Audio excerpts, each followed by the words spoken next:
In this explainer, we are unpacking the Japanese Hearsay grammar structure, SOU DESU. This is the exact machinery that drives how information flows from one person to another. We are going to explore exactly how to build it and why mastering it is absolutely crucial for sounding natural.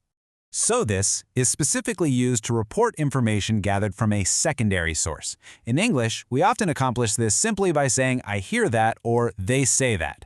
Grasping this structure is essential for accurately conveying secondhand information rather than presenting something as your own direct personal observation.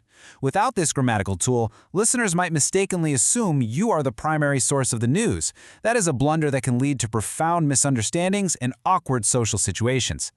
Notice the critical distinction here.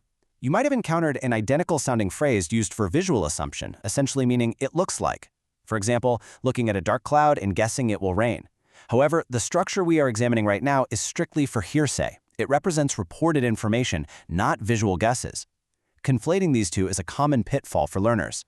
The context and the specific grammar attached dictate whether you are saying "it looks like something" or "I heard that something." Section 1. Conjugation rules and forms. To properly use SOU DESU for hearsay, we need to look at the mechanical structure and exact rules of attachment. The foundational rule of attachment requires trimming the sentence down. Before applying the hearsay structure, the preceding sentence must be converted into its plain short form. This means dropping the polite endings from the main clause. You take the raw, casual statement of fact and then append "so des" to the very end to wrap it in that layer of reported speech. It fits together like a perfect puzzle piece, but only if you trim the polite ending first. Breaking down the complete formula reveals a few straightforward rules and a hidden danger zone. For verbs, simply take the short form and add "so des." For I adjectives, it is incredibly simple. Just leave the adjective as is and attach the ending. But the bottom two rules require extreme caution. For na adjectives and nouns, there is a critical requirement to insert the copula da before attaching "so des." Forgetting that da is the single most frequent error learners make. It acts as the vital grammatical glue holding the noun or na adjective to the hearsay ending. Section 2. Practical sentence examples. Let us anchor these formulas in reality and see these rules in action across everyday situations. Let us analyze a practical application involving travel plans.